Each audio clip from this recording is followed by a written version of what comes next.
Student good afternoon.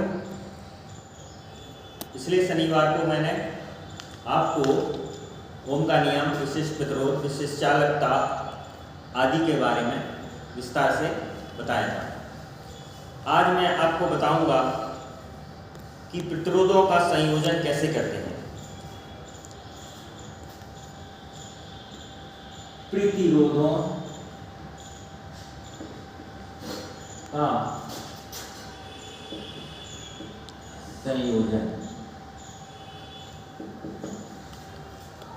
तो मैंने आपको प्रतिरोध के बारे में बताया था कि जब किसी चालक के सिरों के बीच विभवांतर स्थापित किया जाता है तो चालक में एक धारा बहने लगती है। ये तुम्हारा मान लो एक चालक है,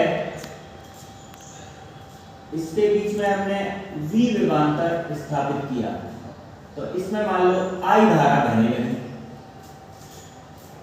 तो विभवांतर व धारा के अनुपात को हम क्या कहते हैं? प्रतिरोध कहते हैं।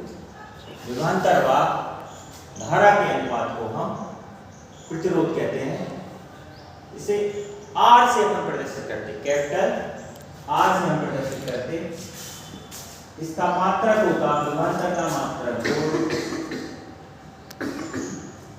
और धारा का मात्रक होता एम्पियर, वोल्ट बटे एम्पियर। इसी को हम बोलते ओम। इसी को क्या बोलते हैं हम? ओम। ये हमारे जो वैज्ञानिक हुए वो उनके नाम पर इसको उनको सम्मान देने के लिए हमने प्रतिरोध का मात्रक क्या है? ओम रख दिया। तो ओम के बड़े मात्रक भी होते, छोटे मात्रक भी होते। जैसे ओम का बड़ा मात्रक मैंने बताया था मेगा ओम। तो एक ओम बराबर क्या बताया था हमने? एक ओम बराबर 1 × 10⁶ ओम।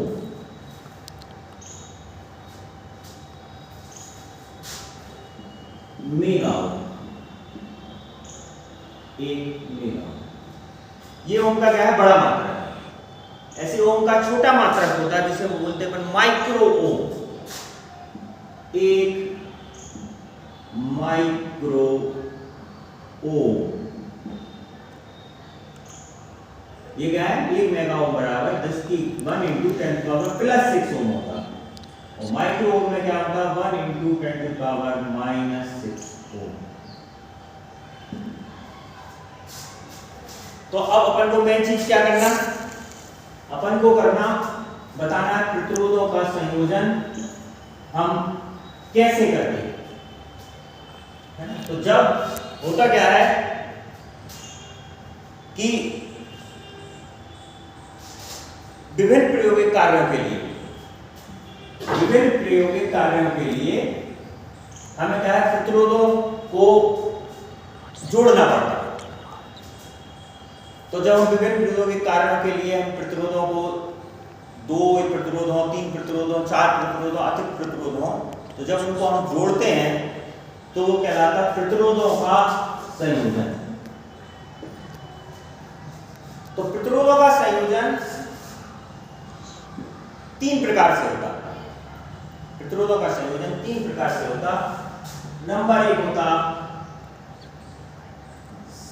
श्रेणी क्रम। पहला क्या होता? श्रेणी क्रम। इसको हम बोलते हैं सीरीज। श्रेणी को क्या बोलते हैं? SERIES। श्रेणी क्रम में संयोजन।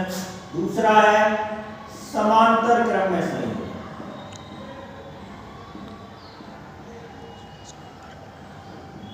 Parallel, PARREL, parallel.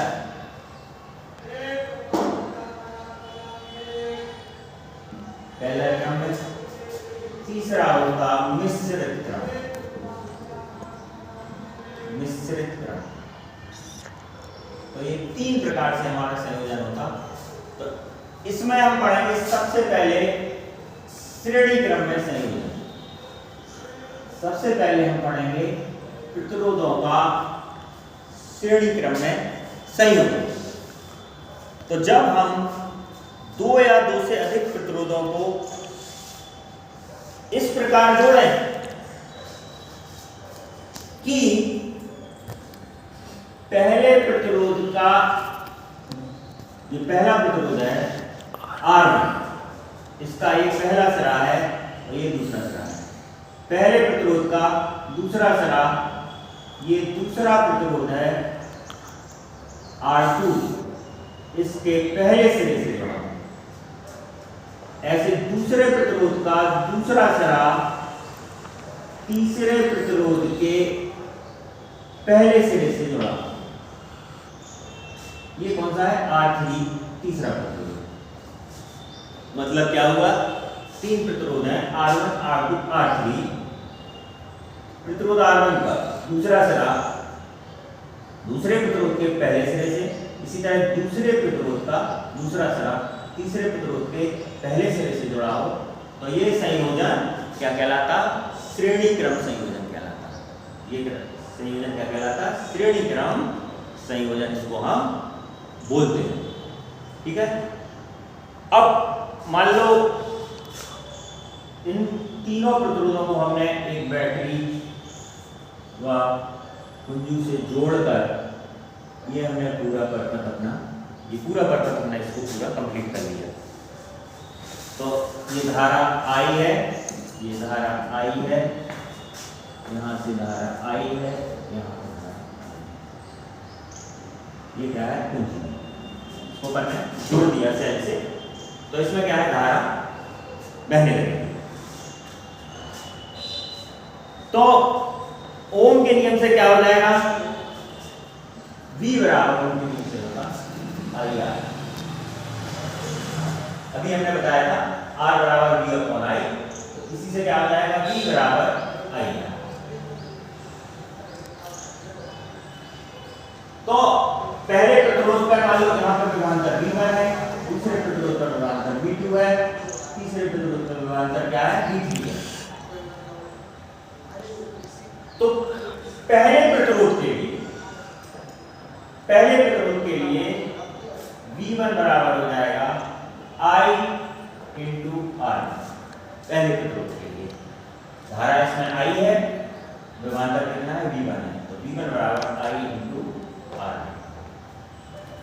दूसरे प्रतिरोध R2 के लिए, दूसरे प्रतिरोध R2 के लिए V2 बराबर I R2 हो जाएगा। ऐसे तीसरे प्रतिरोध के लिए जो R3 तीसरा प्रतिरोध है, उसमें विभवांतर V3 बराबर I इंटू R।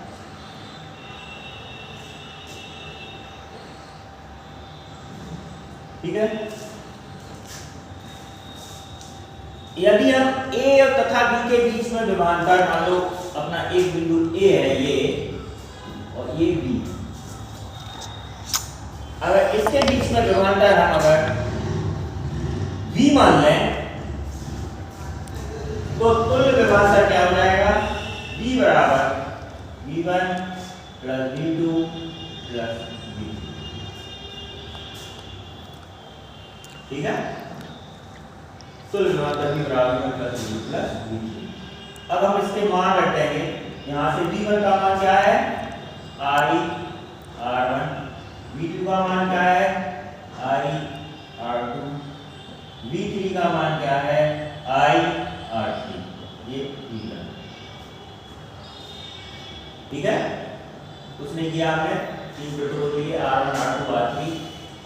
दूसरे प्रतिरोध की पहले प्रतिरोध का दूसरा सिरा दूसरे प्रतिरोध के पहले सिरे से, दूसरे प्रतिरोध का दूसरा सिरा तीसरे प्रतिरोध के पहले सिरे से जोड़ा। इसके पहले सिरे को सेल से और इसके तीसरे प्रतिरोध को कुंजी द्वारा सेल से हमने इसको जोड़ दिया। इसमें धारा बहेगी, तीनों प्रतिरोधों में समान धारा आई रहेगी। पहले प्रतिरोध के बीच विभवांतर V1 है, दूसरे प्रतिरोध के विभवांतर V2 है, तीसरे प्रतिरोध के विभवांतर V3 है। तो तुल्य विभवांतर V क्या हो गया? V1 plus V2 plus V3। हमने यहाँ से तीनों मान रख दिए, तो V बराबर I R1 plus I R2 plus I R। ये समीकरण हमारा अब हम क्या करें कि इन तीनों प्रतिरोधों के स्थान पर हम केवल एक R ओम का प्रतिरोध ले रहे हैं।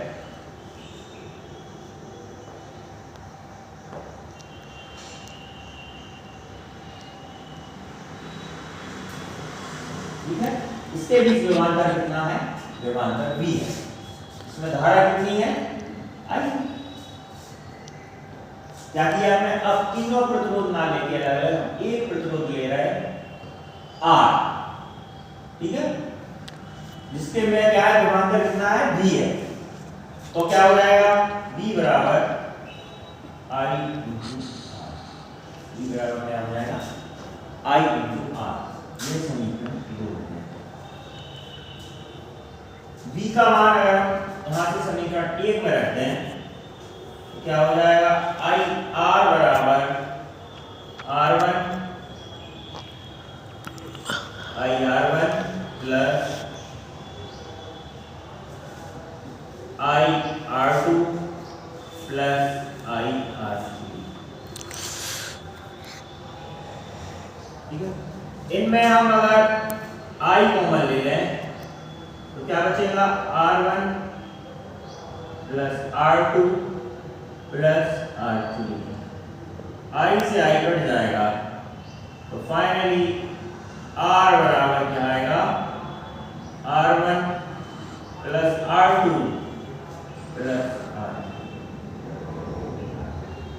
तो ये जो सूत्र है अपना R बराबर R1 plus R2 plus R3, ये प्रतिरोधों के श्रेणी क्रम में संयोजन का सूत्र है तुल्य प्रतिरोध निकालने के लिए। तीनों का तुल्य प्रतिरोध R बराबर R1 plus R2 plus R3। इससे क्या निष्कर्ष निकला? कि जो तुल्य प्रतिरोध होगा वो जो तीनों प्रतिरोध हैं R1 R2 R3, इनके मान के से बड़ा होगा। तुल्य प्रतिरोध हमेशा आएगा, वो क्या आएगा? इन तीनों के अलग अलग प्रतिरोधों के मान से अधिक आएगा। जैसे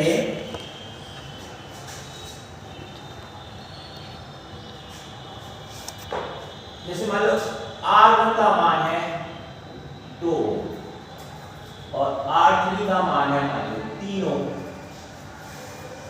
R2 का मान है 3 ओम और R3 का मान है 4। ये अपन को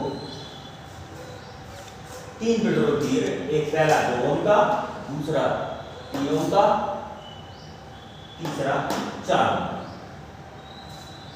तो अगर हम कहें इनका तुल्य प्रतिरोध निकालो, ये क्या है? श्रेणी क्रम में क्या जुड़े हैं? श्रेणी क्रम में ये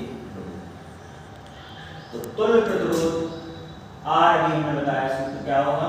R1 plus R2 plus R3 बराबर क्या हो जाएगा? 2 धन 3 धन 4 क्या आ जाएगा?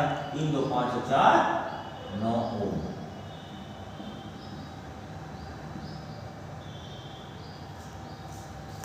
ठीक है,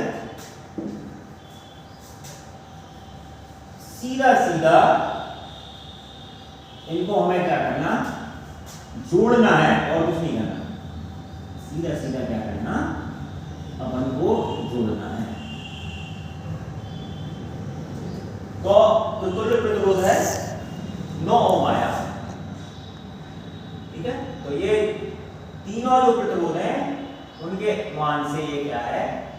अधिक है ना? तो ऐसे अपन इसको चेक भी कर लेंगे परीक्षा में कि हमारा सवाल सही है कि नहीं है ना? तो तीनों को जोड़ा तो स्वाभाविक भी है, तीनों का जोड़ होगा वो इनमें से जो सबसे अधिक है उससे ज्यादा आएगा। तो ये क्या है? श्रेणी क्रम में प्रतिरोधों का संयोजन के लिए ये सूत्र था। तो लास्ट निष्कर्ष क्या निकला कि श्रेणी क्रम में जुड़े हुए 3 प्रतिरोधों का तुल्य प्रतिरोध उन प्रतिरोधों के अलग अलग योग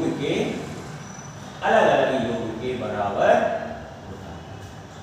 ठीक है, समझ में आया? अब हम बताएंगे प्रतिरोधों का समांतर क्रम में संयोजन। दूसरा था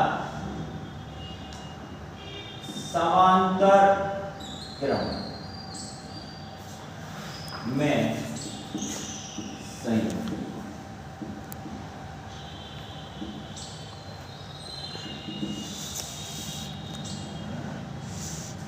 ठीक है, समांतर क्रम में संयोजन। तो जब हम दो या दो से अधिक प्रतिरोधों को क्या कर रहे हैं, हम फिर से वही काम है हमारा, ये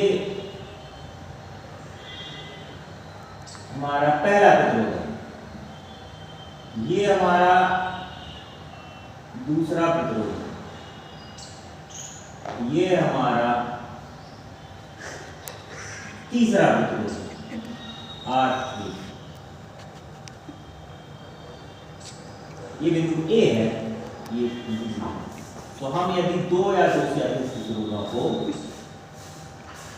इस प्रकार जोड़ते हैं कि पहले प्रतिरोध का पहला सिरा, ऐसे दूसरे प्रतिरोध का पहला सिरा, तीसरे प्रतिरोध का पहला सिरा एक बिंदु से, यहाँ पे कहां से जुड़े, एक बिंदु से जुड़े यहाँ पर, तथा इसी तरह पहले प्रतिरोध का दूसरा सिरा, दूसरे प्रतिरोध का दूसरा सिरा और तीसरे प्रतिरोध का दूसरा सिरा एक अन्य बिंदु B से जुड़ा है।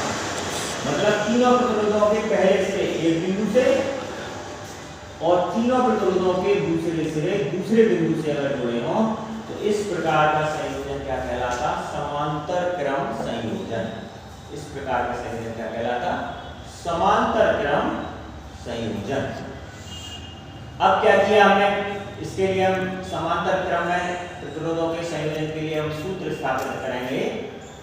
तो इसको भी हमने वही क्या किया, एक अपन ने सेल से जोड़ दिया, एक क्या है कुंजी लगा दी,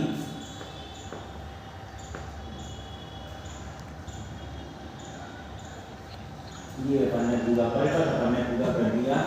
ये धारा I रहेगी, ये धारा I यहाँ आएगी, यहाँ पे बढ़ जाएगी, यहाँ पे बढ़ जाएगी, फिर ये धारा I हो जाएगी।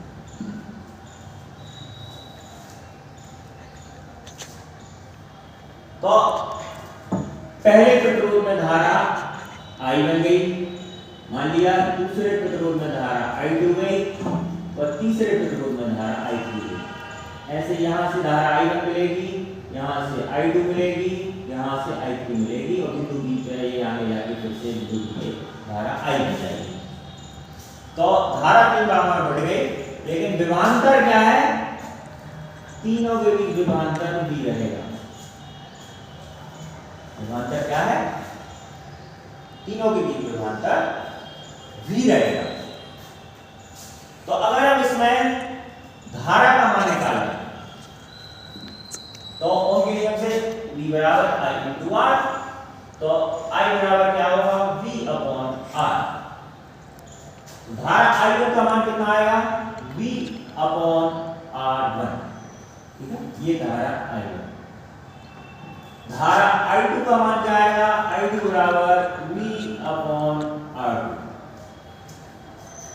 ऐसे ही धारा जो तीसरे प्रतिरोध के लिए है I3 बराबर क्या हो जाएगा, V upon R3।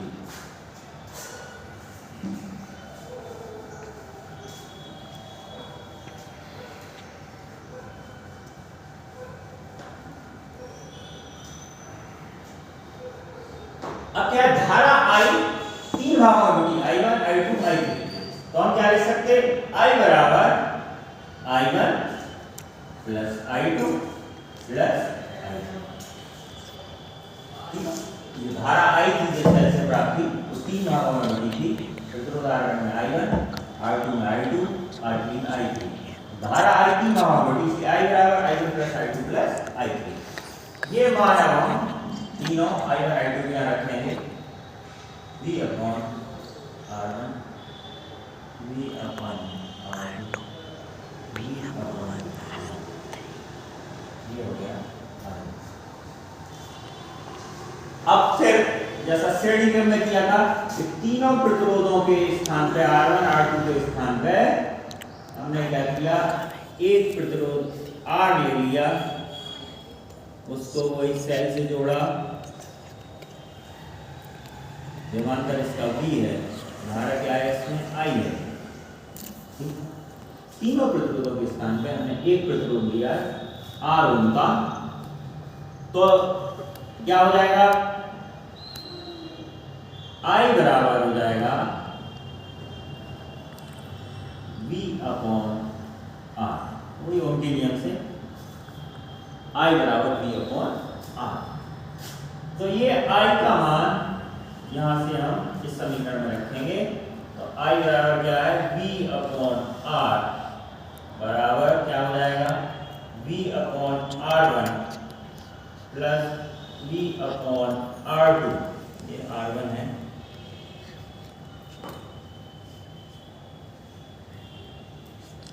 Plus V upon R3।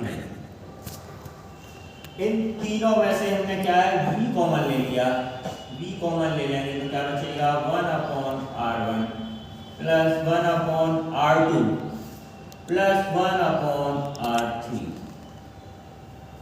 V से भी क्या होगा, कट जाएगा, कैंसिल हो जाएगा, तो फाइनली क्या आएगा, 1 अपॉन R बराबर 1 upon R1 plus 1 upon R2 plus 1 upon R3।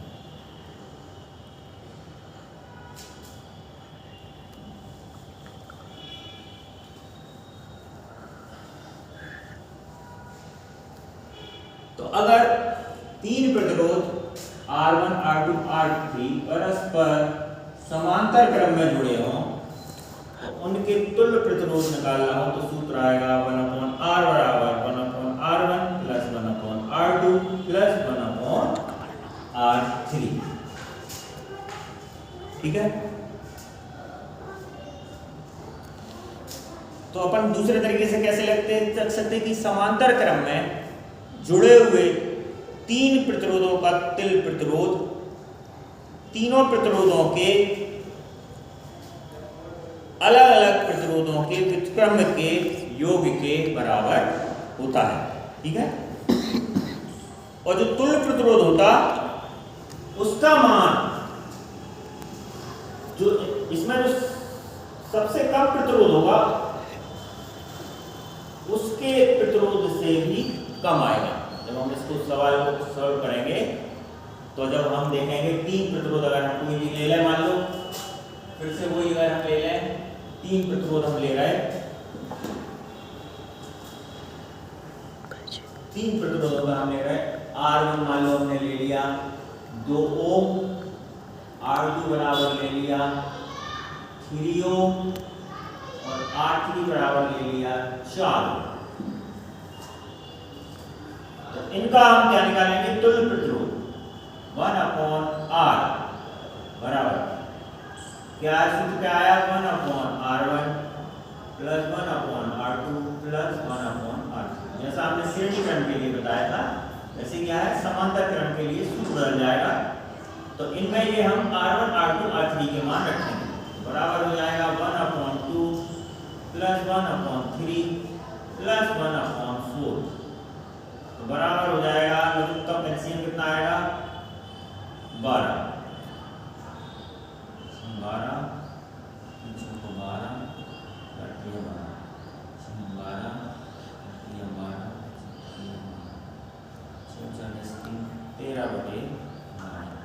1 upon R बराबर, इसीलिए R बराबर क्या हो जाएगा, 12/13। ठीक है, तो 12/13 है वो क्या है, 2 3 जो सबसे कम प्रतिरोध है 2 ओम, उससे भी क्या है, कम है। 12/13 का मान जो है 2 ओम वाले प्रतिरोध से भी कम है। तो इन तीनों प्रतिरोधों में जो सबसे कम प्रतिरोध है, तुल्य प्रतिरोध का मान उससे भी कम आएगा। ठीक है, इन तीनों प्रतिरोधों में एक महत्वपूर्ण रिजल्ट है, तीनों प्रतिरोध जिनको अपन ने समांतर क्रम में जोड़ा उनमें सबसे कम प्रतिरोध R1 का है 2, तो जो कुल प्रतिरोध होगा वो 2 ओम से भी कम आया। देख भी रहे अपना दशमलव कुछ आएगा इसमें, है ना। तो ये क्या हुआ कि जो सबसे कम प्रतिरोध है उससे भी इसका मान सबसे कम आएगा। ठीक है, तो ये प्रतिरोधों के संयोजन के अपने 2 हुए श्रेणी क्रम और समांतर क्रम, 2 क्रम हुए श्रेणी और समांतर। एक तीसरा क्रम क्या है, मिश्रित क्रम भी होगा। तीसरा क्रम क्या है, एक मिश्रित क्रम भी होता। तो हम आपको मिश्रित क्रम के बारे में बताएंगे कि मिश्रित क्रम क्या होता है।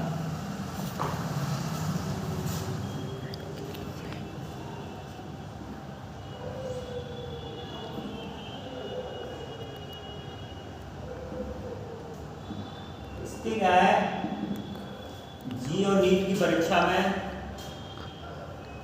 प्रतिरोधों के संयोजन के सवाल एक आध जरूर इसमें पूछा जाता है ना। इसके सवाल इंपॉर्टेंट है।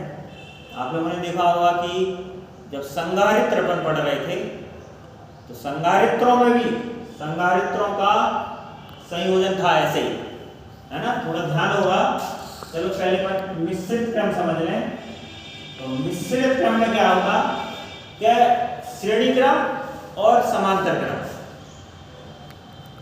दोनों का उपयोग करते हैं। दोनों अगर रहेंगे, श्रेणी क्रम में भी प्रतिरोध रहेंगे और समांतर क्रम में भी प्रतिरोध रहेंगे, तो उसको हम क्या बोलेंगे, मिश्रित क्रम।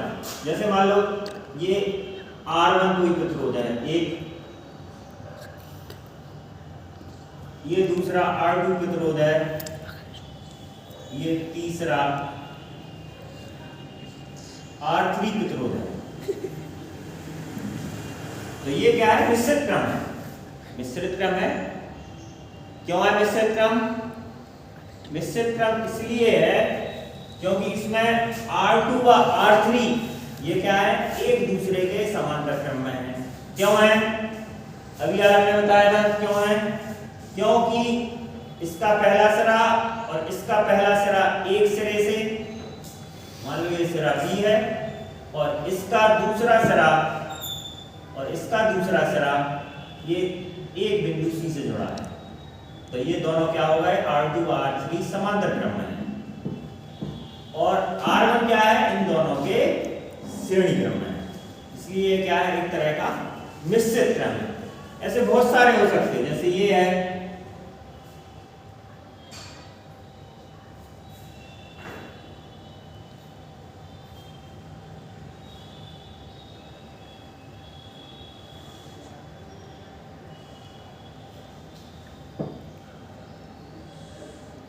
A, B, C, D। मान लो ये R1 प्रतिरोध है, ये R2 प्रतिरोध है, ये R3 प्रतिरोध है, ये R4 प्रतिरोध है। तो ये भी क्या है, एक तरह का अपना मिश्रित क्रम है। इसमें क्या है, R1 R2 परस्पर समांतर क्रम में जुड़े हैं। ठीक है, R3 R4 परस्पर क्या है, श्रेणी क्रम में जुड़े हैं। समझ रहे हैं, ये दोनों श्रेणी क्रम में है, ये दोनों समांतर क्रम में। फिर इन दोनों का हम तुल्य प्रतिरोध निकालेंगे। मान लो इन दोनों का तुल्य प्रतिरोध आया R', ये दोनों समांतर क्रम में, ये तुल्य प्रतिरोध R' आया। अब ये दोनों श्रेणी क्रम में थे, इनका तुल्य प्रतिरोध आया R'। तो अब ये एक प्रतिरोध R' बन गया, दोनों मिला के, ये दोनों मिला के एक नया प्रतिरोध R" बन गया। अब क्या है,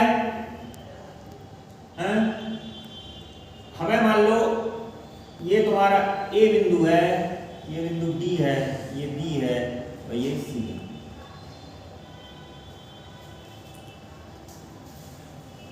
अब मान लो हमें A व D के बीच में तुल्य प्रतिरोध निकालना था। क्या निकालना था, A व D के बीच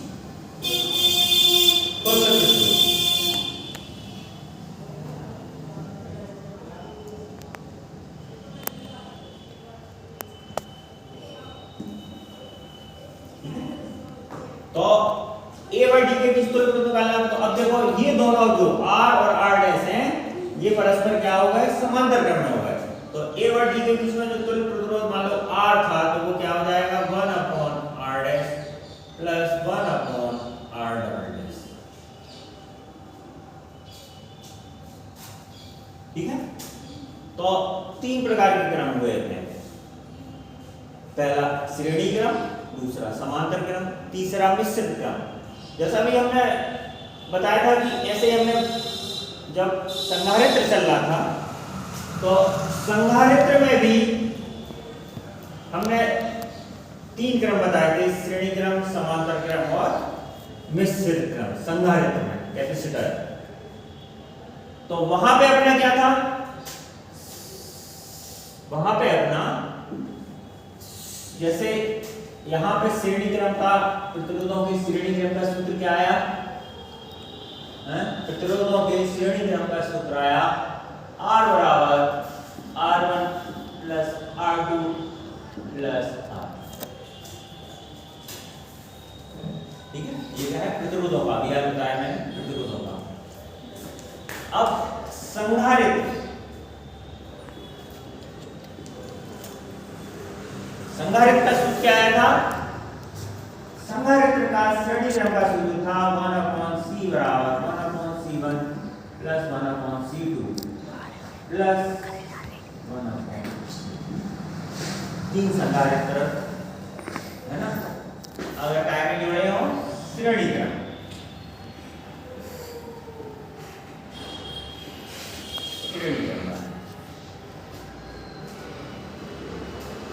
ये संधारित्र। ऐसे समांतर क्रम में अगर जुड़े हो तो क्या आया सूत्र अपना 1/r बराबर 1/r1 plus 1/r2 plus 1/r3। ये क्या है, समांतर क्रम। ये क्या है, समांतर क्रम का सूत्र है प्रतिरोधों का। क्या है, प्रतिरोधों का। तो संधारित्र का क्या होगा, क्या निकाला था बोलो, संधारित्र का हमने निकाला था C बराबर C1 plus C2 plus C3, मतलब उल्टा है ना। इसमें 1/r बराबर 1/r1 plus 1/r2 plus 1/r3 है। तो संधारित्र में क्या है, C बराबर C1 plus C2 plus C3। C1 C2 क्या है, संधारित्र की धारिता है। ये क्या था, इसमें संधारित्र की धारिता है। तो ये अंतर है संधारित्र और इसमें अपने प्रतिरोधों में। तो इसमें जनरली बच्चे कंफ्यूज हो जाते हैं आप लोग, है ना, कि संधारित्र में लगा दिया C बराबर C1 plus C2 plus C3 श्रेणी क्रम के लिए, क्या लगा देते C बराबर C1, तो गलत हो जाता है। तो ये ध्यान रखना है कि प्रतिरोधों में R बराबर R1 plus R2 plus R3 है और संधारित्र में 1/C बराबर 1/C बराबर 1/C1 plus 1/C2 plus 1/C3 है। तो इसको क्या है, हमें बहुत अच्छे से अपन को ध्यान रखना है। और ये बिल्कुल मान के चलो कि कोई भी कंपटीशन हो, नीट का हो, जी का हो, यूपी बोर्ड की परीक्षा हो, उसमें संधारित्र और प्रतिरोधों के संयोजन से सवाल जरूर आते हैं, है ना। दोनों से सवाल इसमें क्या है, जरूर आते हैं। तो अब हम इसके क्या है, सवाल करेंगे। पहले सरल सवाल करेंगे, फिर क्या है, धीरे धीरे अपन इसके कठिन सवाल की ओर बढ़ेंगे। जैसे एक सवाल ये है, इसको नोट करो।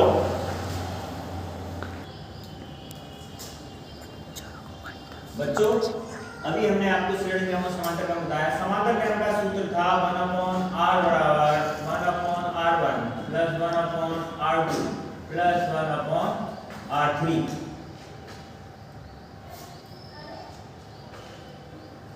तो ये तीन प्रतिरोधों के लिए, अगर दो प्रतिरोध समांतर क्रम में जुड़े हों तो 1/r बराबर 1/r1 प्लस 1/r2। केवल क्या है, दो प्रतिरोध। जैसे इसको ले लो, ये क्या है, दो प्रतिरोध हैं।